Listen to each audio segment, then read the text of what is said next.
Alors, Marius Moubalama, dialogue, vous êtes mongodiste et vous êtes déjà contre les dialogues Iketnou. Et donc, mais Obasanjo accepte qu'il faut privilégier les solutions africaines. Et puis Mukwege non, mais il se réfère par rapport à la déclaration. Et les opposants qui souhaitent le dialogue, vivement le dialogue. Oui. Qu'est-ce que vous pensez? Monsieur Gustave, merci pour la question. Mais moi, je fais des constats malheureux dans la classe politique dans son ensemble et l'ambiguïté que la même classe politique ou bien les acteurs politiques sont en train de créer dans l'opinion publique ou bien dans la conscience collective des Congolais. D'une part, l'opposition, prenons le cas de Sauvons la RDC, le 1-23 qui est une opposition armée et l'opposition non armée. Ces gens-là qui sont en train d'insister sur les dialogues aujourd'hui, qui présentent les dialogues comme une solution sine qua non pour résoudre la crise qui a des ramifications au niveau régional et international, j'ai compris qu'ils sont en train de rechercher des choses. Prenons le cas de Sauvons la RDC 1-23. Ils sont en train de se battre pour qu'à travers les dialogues, ils puissent obtenir l'amnistie, ouais, et rentrer au gouvernement. Parce que le M23, ils sont conscients que plusieurs rapports des Nations Unies le met en cause en ce qui concerne crimes contre l'humanité, crimes de guerre et crimes de génocide. Maintenant, et c'est dans les dialogues où ils veulent encore se protéger, comme ce fut le cas à Sun City. Vous savez que les rapports mapping existent. Tout ce qu'on a connu comme crimes de génocide, crimes contre l'humanité, crimes de guerre sont documentés, les acteurs sont connus, mais tellement qu'ils étaient au pouvoir. Ils ont tout fait pour que les rapports restent dans le tiroir. Mais également, ceux qui sont dans l'opposition non armée, il faut les savoir. J'ai l'esprit aussi de l'opposition parce que moi, je ne partage pas la façon dont le pays est géré. Mais vous allez comprendre que beaucoup aujourd'hui souffrent dans l'opposition par le fait qu'ils ne sont pas au pouvoir. Ils souffrent intérieurement.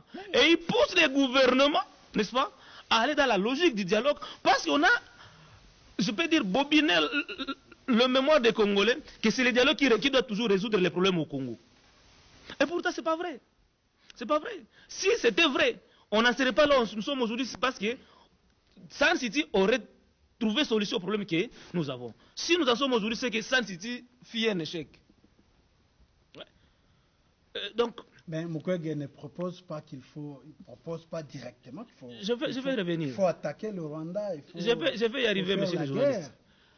Pour les gens, ceux qui sont au pouvoir, ceux qui sont dans l'union sacrée, ils ont donné les conditions pour la tenue du dialogue. Les conditions qu'ils ont données n'ont pas pour soubassement l'intérêt national. Les soubassements pourraient aussi c'est de protéger le pouvoir. Ils ne veulent pas partager, ils veulent se maintenir au pouvoir. Ouais. Donc, l'intégrité nationale, la souveraineté du pays ne les concerne pas. Et vous allez voir dans leur langage, qu'ils soient de l'opposition ou de la majorité, ils ne parlent pas intégrité. Ils ne se rendent pas compte que le pays est divisé. Goma, Bukavu, entre le main de Kagame et c'est Kagame qui dicte sa loi là-bas. La population est sous les jougs rwandais. Et ça, c'est déjà un problème. La solution à ce problème-là, des dialogues, c'est déjà trouvé. Parce que je l'ai dit tantôt, que le conflit entre la RDC et le Rwanda a trouvé solution dans la résolution 2773. Il faudra taper sur le Rwanda. Il faudra demander à ce qu'il y ait des sanctions. Vous avez vu Mukwege au niveau de l'Union européenne. Il a insisté pour que les sanctions tombent sur le Rwanda. Et les sanctions ont été prises contre le Rwanda. Tous les pays aujourd'hui qui nous poussent dans les dialogues. Les États-Unis ont pris les sanctions contre le Rwanda et quelques éléments du M23 AFC. La Grande-Bretagne qui a une grande coopération militaire avec le Rwanda, il avait coupé les aides au niveau de la coopération militaire. La France, la Belgique, vous savez qu'à un moment donné, les relations diplomatiques entre le Rwanda et la Belgique s'étaient dégradées par rapport au problème de la RDC. Pendant que les conflits les sanctions tombaient contre le Rwanda, le gouvernement a pris le plaisir de quitter cette voie-là, des sanctions qui pouvaient amener le Rwanda de reculer et aller à Doha et à Washington pour négocier avec les Rwandais. Parce qu'il faut le savoir, si les Rwandais aujourd'hui arrêtent de soutenir le M23, le M23 tombe. On ne parlera plus du M23. Et tous les appels des opposants qui réclament le dialogue là, qu'est-ce qu'il faut en faire? Je vais y arriver.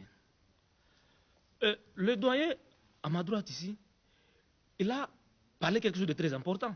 Il a démontré comment est-ce que les conflits dans notre pays est à la fois régional et international. Le conflit n'a pas seulement pour soubassement à l'interne ici. On peut tout faire, on peut dialoguer entre les Congolais.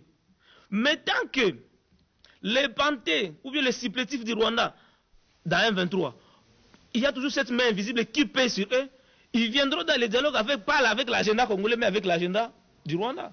Et du coup, nous allons penser que nous sommes en train de solutionner les problèmes du Rwanda, mais nous sommes en train de répondre aux déshydrateurs du Rwanda dans les dialogues entre les Congolais. C'est ainsi que nous insistons à ce que la résolution 2773 soit appliquée. Et j'en appelle à la conscience de tout le monde à travers l'article 63 de la Constitution, qui appelle les Congolais, je ne dis pas opposition, majorité, société civile, je dis Congolais, à s'élever contre toute agression qui vient de l'extérieur. Nous sommes agressés, l'agression vient de l'extérieur, l'agression ne vient pas de l'intérieur. Ça, c'est la première démarche. La deuxième démarche, c'est la prise à compte de la cause profonde qui a pour ramification l'extérieur du pays. Et c'est là que nous proposons la tenue de la conférence internationale à lieu place de processus de Lomé. Parce que quand vous prenez le processus de Lomé, il va revenir sur l'accord d'Addis Abeba. Or, nous avions toujours demandé à ce que l'accord d'Addis Abeba soit revitalisé. Parce qu'au moins l'accord d'Addis Abeba est un accord majeur, est un accord de l'espoir pour la RDC. Regardez le schéma que nous propose. Et là, vous voulez que la conférence vienne avant le dialogue ou après le Avant. Je suis en train de donner la chronologie. Avant. Quand vous regardez le schéma nous proposé par l'Union africaine, Obasanjo, il a quelle thématique? Armée et sécurité. Or, nous, la RDC, en 2013 à Addis Abeba, nous avions pris l'engagement de travailler sur la réforme de l'armée et de la police. Comment vous allez prendre la question si cruciale d'une question de souveraineté nationale, donner ça à Obasanjo? Qui ne connaît pas les acquaintances entre Obasanjo et Kagame? C'est nous, c'est notre recommandation, nos engagements que nous avions pris. Ouais. On prend la question liée aux groupes armés. On donne ça à Uhuru Kenyatta. Et pourtant, à Addis Abeba, cette question-là, il nous avait été demandé, nous, la RDC, pas avec les Rwandais, nous-mêmes, la RDC, de combattre les groupes armés qui évoluent sur notre territoire. Et au Rwanda, les pays de la sous-région, on leur avait demandé de ne pas apporter aucun soutien logistique et financier aux groupes armés. Et donc, que de revenir dans le processus de Lomé et avoir d'autres accords. Pourquoi ne pas seulement revitaliser l'accord d'Addis Abeba tel que propose Denis Mukwege? Parce que ceux qui sont au pouvoir, ils doivent savoir que tout ce que Kabila a fait n'est pas forcément mauvais pour le pays. L'accord cadre est un modèle. Et nous nous en tenons à ça. Une fois les causes profondes trouvent solution, les entreprises multinationales qui sont utilisées sont responsabilisées à travers ce que Mukwege appelle Business for Peace dans la construction de la paix. C'est alors que nous estimons que non, le conflit à l'international est appréhendé, est réglé. Les mains noires qui pesaient sur des Congolais complices dans l'agression du pays sont dissipées. Là maintenant, nous pouvons maintenant aller au dialogue entre les Congolais. Et là, nous disons que le dialogue est nécessaire mais pas suffisant. D'accord. Le dialogue à l'interne nous permet, nous la RDC, de toucher maintenant aux causes profondes, aux conflits, aux problèmes que nous avons à l'interne ici. Le problème lié aux élections, nous savons comment est-ce que les élections de 2023 ont été organisées. Nulle part au monde, on a eu les élections de 7 jours. La gabegie financière au pays, le détournement, la corruption. C'est une réalité qui énerve et qui frustre les Congolais. D'accord. La réforme de l'armée et de la justice, ça doit être fait. Regardez, monsieur les journalistes, je parle sous réserve des éminents avocats ici. Vous savez que pour poursuivre les gens qui ont participé au génocide, aux crimes contre les guerres, crimes contre l'humanité, quand bien même on dit que les cours d'appel, n'est-ce pas, est compétente, mais la cour d'appel, notre justice est bifaciale. Il y a d'une part la justice militaire et la justice civile. Mais ceux qui ont participé, n'est-ce pas, dans tous ces génocides, la plupart sont des militaires. Est-ce que les militaires vont-ils accepter d'être jugés par un tribunal civil?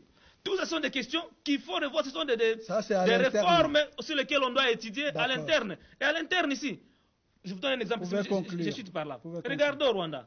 Au-delà du tribunal pénal international qui est instauré à travers la justice traditionnelle, que nous avons toujours demandé, à l'interne, il y avait eu des tribunaux populaires qu'on appelle les gachacha, qui étaient habilités de juger les crimes pour tous ceux qui n'ont pas eu la possibilité de fuir à l'extérieur du pays.